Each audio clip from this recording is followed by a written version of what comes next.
সুদীৰ্ঘ ২০ বছৰে বাঁহৰ দলঙেৰে এখন গাঁৱৰ ৰাইজৰ যাতায়াত। ঘৰে ঘৰে বাঁহ বেত তুলি মেৰামতি কৰিছে জৰাজীৰ্ণ দলং। দৰঙৰ চিপাঝাৰ সমষ্টিৰ এখন গাঁও, নাম দুৰদুৰীয়া। এই গাঁওখনৰ সমীপত থকা ডিমিলা নদীৰ পূব দিশৰ মথাউৰিটোৰ প্ৰায় ২০ মিটাৰ দৈৰ্ঘ্য ২০০৪ চনতে নদীখনৰ বাঢ়নী পানীৰ কোবাল সোঁতে ছিঙি লৈ গৈছিল, যাৰ পিছৰে পৰা ৰাইজে সাময়িকভাৱে যাতায়াত অব্যাহত ৰাখিবলৈ বাঁহৰ দলং এখন নিৰ্মাণ কৰি লৈছিল।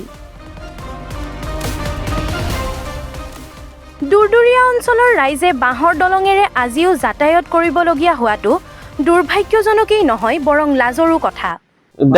বানপানী বেছি হলে আপোনাৰ ভেলেদি যায়, নহলে আপোনাৰ কাণত লৈ পেলাই পাৰ কৰিব লাগিব। এই ৫খন বাঁহৰ দলঙৰ মাজত দুৰদুৰীয়া গাঁওখন স্থাপিত হৈ আছে আজিৰ দিনত। লাজ লাগে ক'বলৈ, আজিৰ এই ডিজিটেল দিনত ৫খন বাঁহৰ দলঙৰ মাজত দুৰদুৰীয়া গাঁওখন স্থাপিত হৈ আছে। অনুৰোধ জনাইছো, আমাৰ এই সমস্যাটো সমাধান কৰি দিয়ক। এইটো আমাৰ বৃহৎ সমস্যা। এইটো সমস্যা সমাধান কৰি দিলে আমাৰ এই যি ২০ বছৰ ২১ বছৰে আমাৰ যি গাঁওসমূহ পিছ পৰি গ'ল, আকৌ অৰ্থনৈতিকভাৱে তেওঁলোকে আগবাঢ়িব বুলি মই আশা কৰিছোঁ। সকলো ফালৰ পৰা ব্যস্ততাপূৰ্ণ ডিমিলা নদীৰ মথাউৰিটোত থকা বাঁহৰ দলংখন বাৰিষা নদীৰ সোঁতে উটুৱাই নিলে জনজীৱন স্তব্ধ হৈ পৰে।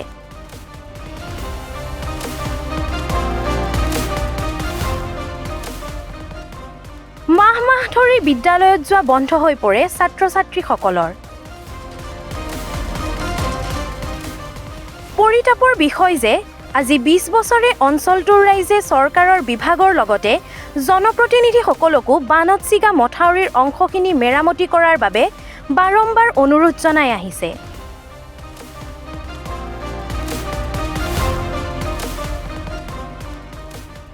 কিন্তু এতিয়ালৈকে কোনো ধৰণৰ ব্যৱস্থা লোৱা নাই বিভাগীয় কৰ্তৃপক্ষই।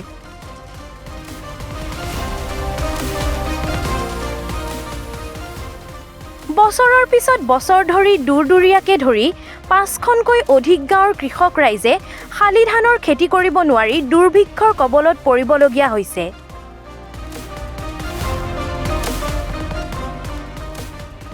যাৰ বাবে তেওঁলোক অৰ্থনৈতিকভাৱেও দুৰ্বল হৈ পৰিছে। ক্ষুব্ধ ৰাইজৰ জনপ্ৰতিনিধি তথা বিভাগলৈ আহ্বান, ২০ বছৰ আগতে বানত ছিগা ডিমিলা নদীৰ মথাউৰিৰ অংশখিনি মেৰামতি কৰিব লাগে, অন্যথা ৰাইজে দান বৰঙণি তুলি হ'লেও মেৰামতি কৰিব বুলি স্পষ্ট কৰি দিছে অঞ্চলবাসীয়ে। আপোনালোকে দেখিছে এই ডিমিলা নদীৰ এইটো এটা আমাৰ উন্মুক্ত মথাউৰি। এই মথাউৰিটো আজি ভঙা মথাউৰি নহয়, ২০০৪ চনতে এই মথাউৰিটো উন্মুক্ত হৈছিলে। সেই সময়ত আমাৰ মন্ত্ৰী আছিলে জয়নাথ শৰ্মা ডাঙৰীয়া। তো তেতিয়াৰ পৰা আজি ২০২৪ ২১ বছৰ ২১টি বছৰে আমাৰ এই মথাউৰিটো উন্মুক্ত হৈয়ে থাকিল। আমাৰ বাৰিষা হোৱাৰ লগে লগে ইয়াত এখন আমাৰ দলং আছে নৈত, সেই দলংখনত জাবৰ জোথৰ বাঁহ বেত কিবা কিছু লাগি পেলাই পানীটো বন্ধ হৈ যায়। বন্ধ হৈ পেলাই এইফালেতে নদী বৰাবৰ সোঁত বয় আৰু লগে লগে আমাৰ এই যিখন বাঁহৰ দলং আমাৰ যাতায়াতৰ পথ, এই বাঁহৰ দলংখনো আমাৰ উটুৱাই লৈ যায়। তো তাৰ ফলত আমাৰ ইয়াৰে ৫-৬খন গাঁৱৰ যি স্কুলীয়া ছাত্ৰ ছাত্ৰী আছে, ইয়াতে আমাৰ পশ্চিম লুকুৰা হাইস্কুল আছে, বা আনন্দৰাম বৰুৱা একাডেমী আছে, ৰূপকোঁৱৰ জ্যোতিপ্ৰসাদ আগৰৱালা একাডেমী আছে। তো তাত আমাৰ ইয়াৰে ল'ৰা ছোৱালীখিনি পঢ়ে আৰু লগে লগে যেতিয়া এই দলংখন বিফল হৈ যায়, বিফল হৈ যোৱাৰ ফলত আমাৰ ল'ৰা ছোৱালীখিনি স্কুলত যাব নোৱাৰে, ২-৩ মাহ ঘৰতে পঢ়ি থাকিবলগীয়া হয়। তাৰ ফলত আমাৰ শৈক্ষিক দিশৰ পৰা আমি যথেষ্ট পিছ পৰি আছোঁ।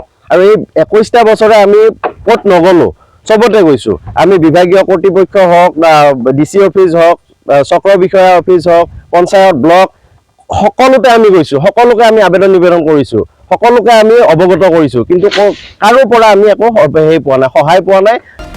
চিপাঝাৰৰ পৰা ইন্দাদুল হকৰ ৰিপৰ্ট, দি নৰ্থ ইষ্ট।